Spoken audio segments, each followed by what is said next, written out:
ఈ మధ్య మన మనసు ఎందుకు అలసిపోతుంది? ఈ మధ్య మీ మనసు బరువుగా అనిపిస్తుందా? ఏ పని చేయకపోయినా అలసటిగా ఉంటుందా? నవ్వుతున్నాం కానీ లోపల ప్రశాంతత అనేది లేదు. ఎందుకు అలా జరుగుతుంది?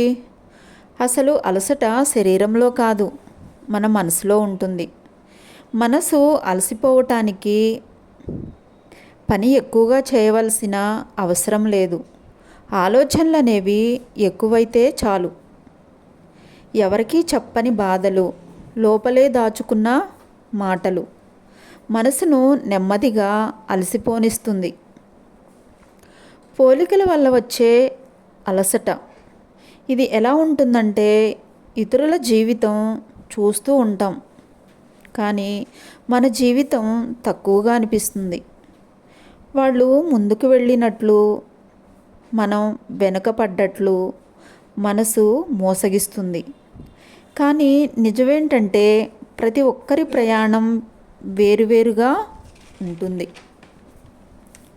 ఫలితం ఆలస్యమైతే వచ్చే బాధ ఎలా ఉంటుందో తెలుసా?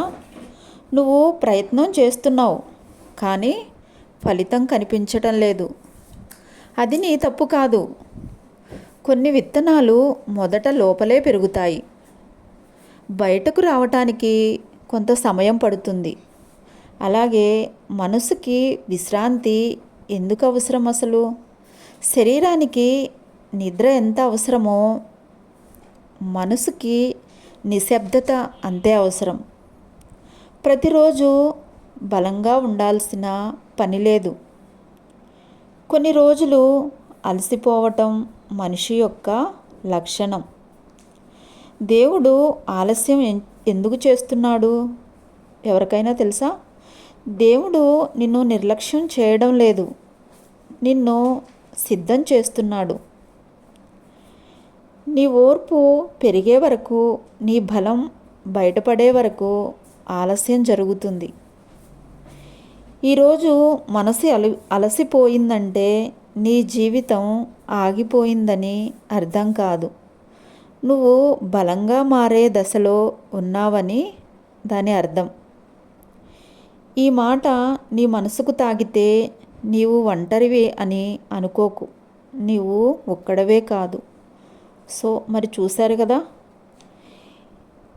నేను చెప్పిన ఈ మాటలు ఎవరికైనా మనసుకు తాకితే మీ అభిప్రాయాన్ని కామెంట్ రూపంలో తెలియచేయండి.